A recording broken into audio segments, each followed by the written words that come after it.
Hello, I am Barendipitous, and welcome to another Barendipitous lecture, a bit of a silly Barendipitous lecture. um, I, uh, I'm going to be talking about the respiratory rates of the Brawlhalla legends. So, oops, here we go. So, first of all, I want to talk about this thing we call breathing. All right. So, a breath is a regular intake and expulsion of air through the mouth and/or nose. This is usually demonstrated by, visually by by a rising or expanding chest, and/or the shoulders might come into it a little bit as well. But it is one inhale plus one exhale equals one breath. All right. So, so basically, every time you see the chest rise, it's one, two, and so on and so forth. So, but yeah, and of course, the respiratory rate of a person or a creature is simply the number of breaths per minute, the number of times they inhale and exhale per minute. So, one, just like that, pretty much. Pretty easy to calculate, honestly. You could just set a timer for 60 seconds and count the number of times, like an inhale is taken, or the number of times an exhale is taken. Or you could also just count for 30 seconds and multiply it by 2. It's not rocket science, really. So yeah, pretty simple and straightforward. That is respiratory rate. And now we're gonna go on a field trip, because what does this have to do with Brawlhalla? Well, let me tell you. So, if you notice, here we are in the game of Brawlhalla. You notice that each legend has a very subtle animation, like this idle animation, right? Now, for most of them, you can actually see the chest part of the legend expand and contract, or rise and fall a little bit. Can you kind of see that?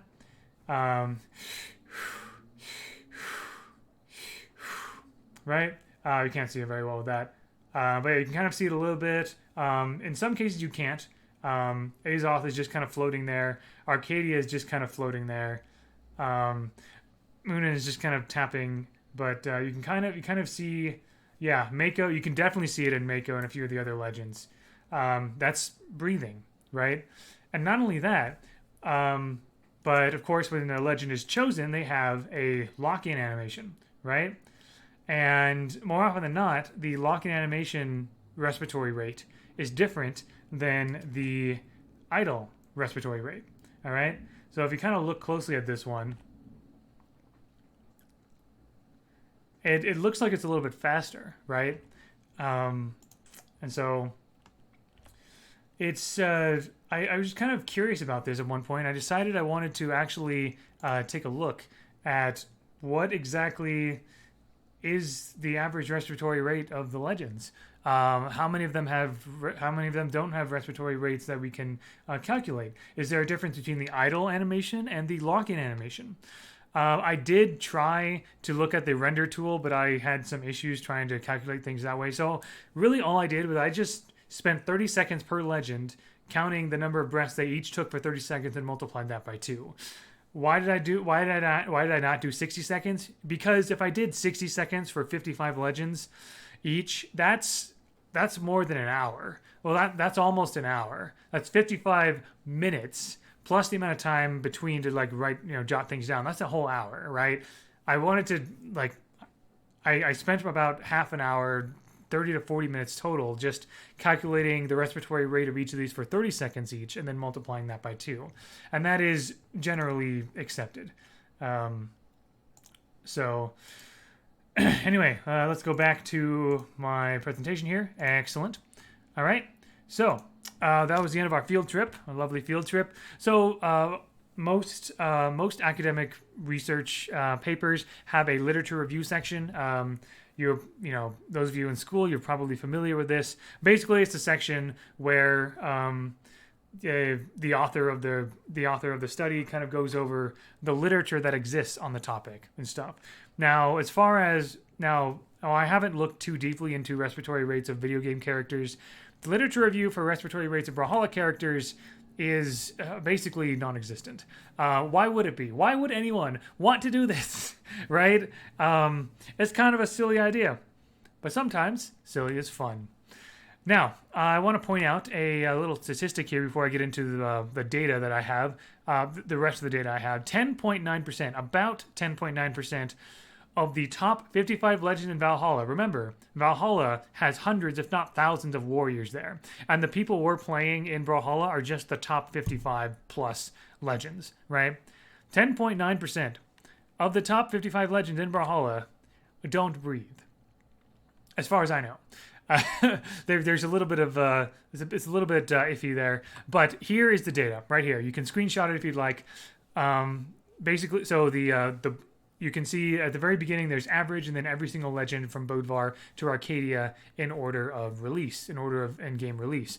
The first bar for each one, the blue one, is the idle animation, and the red bar, the second one for each one, is the lock-in animation. All right, so you can see the average there. You can see that in most cases, the idle and lock-in animations are very different. For example, Queen Nai breathes noticeably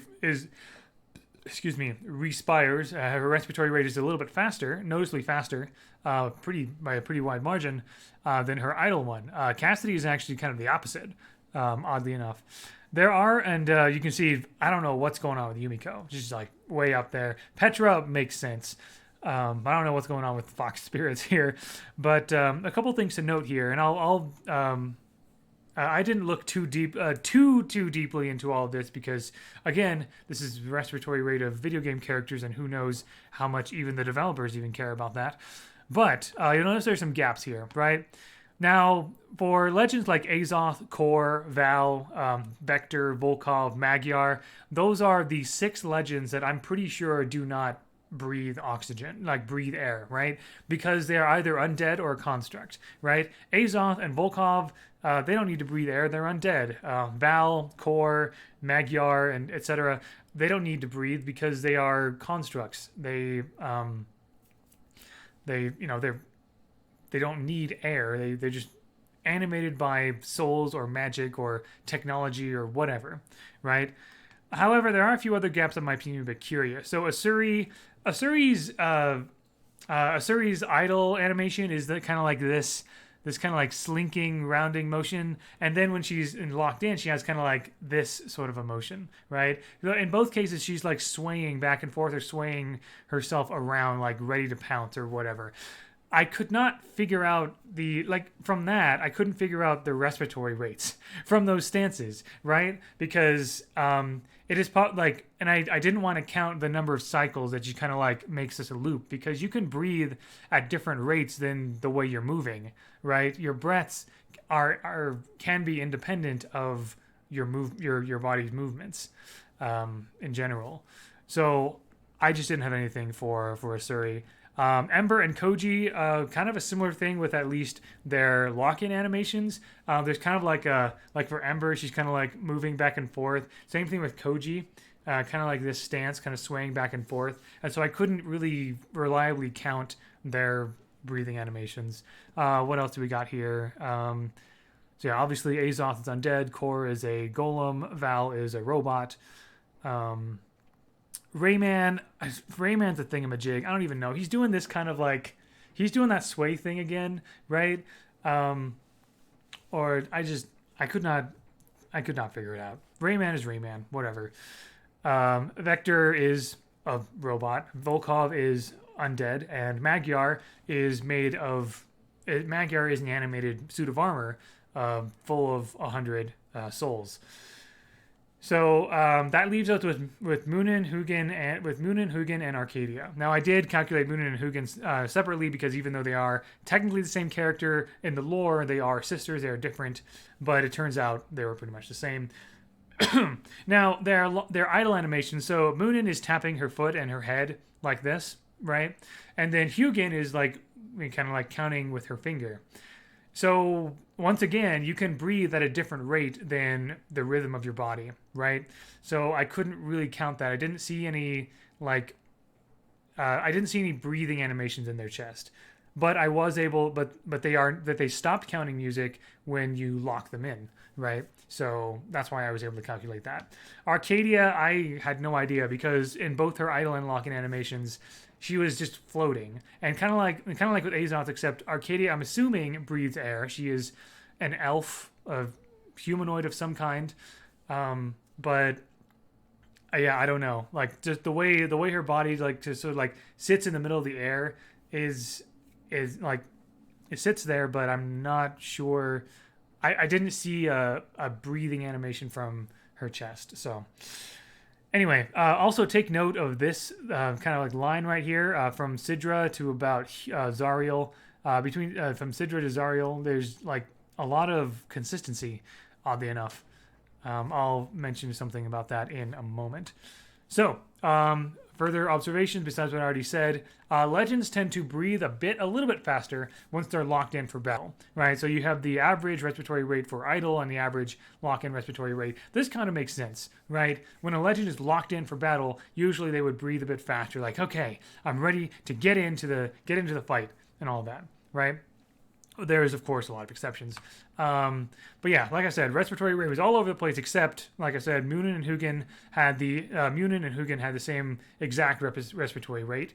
It makes sense from a lore standpoint. They are sisters. They are similar in many ways, but also from a gameplay standpoint, right? Like it's probably the same, like probably similar animations, right? Now, a lot of consistency between Sidra and Zariel. A lot of 30 breaths per minute, right? Why? Well, here's a fun little theory which makes absolutely, and by the way, this theory makes no sense whatsoever from a gameplay standpoint or from a lore standpoint, but it's funny anyway. So consider this statement from Sidra's lore, right? She was basically the last straw that led Odin to create the grand tournament so that the legends in Valhalla can actually have something to do, right? Instead of destroying things. Now, who in the game came after Zariel? Rayman. Odin got things into a more settled state with regular tournaments, and then Rayman just kind of messed things up. Now, there's a few logical fallacies in there. The most egregious of which I think is the fact that I'm using both lore logic and gameplay logic in the same thing, which doesn't make any sense, but it's funny, right? Anyway. So this whole thing, everything that I've said and done here is 100% silly. I know that. Like, why would respiratory rates even matter for this game? I'd be willing, if I were a betting man, which I'm not, but if I were, I would be willing to bet that BMG probably doesn't put much, if any, thought into how often a character breathes. Maybe slightly. There seems to be some slight rhyme or reason to it, but I didn't really notice a lot of like lore implications with this. Anyway, at least nothing specific enough to talk about in this video. So to conclude, yeah, that's pretty much it. Actually, I actually will say I made this presentation initially in February of 2021 because that was back when I participated in a fun little slideshow night activity with other members of the Brawlhalla community at the time. It was just kind of silly. It was a one-time little thing in a Discord server. And I decided to make this public here, updating it, of course, with the most recent legends. Here are some opportunities for further research, though. This is also in a lot of, in many academic studies, right? So I did not look into the respiratory rates of epic crossovers, epic skins, or any skins or battle pass stuff, whatever. I didn't do that because there's so much of it, and I wanted to focus just on the official legends. I guess I did do the Hugin skin, but that's because she is an actual, Hugin is a character along with Munin. There's a reason why, whatever. That was the only exception. I noticed something odd, though. So Orion and Nash, at least in their, so Orion Prime, the epic skin from the Battle Pass Season 5, that one's just kind of like he's floating there, whatever. But normal standard Orion and normal standard Nash, there seemed to be some uneven spaces between their breath. Like, I kind of saw something like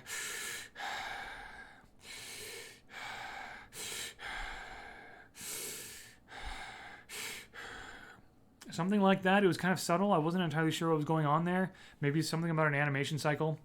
could be worth looking into if you want, if you care.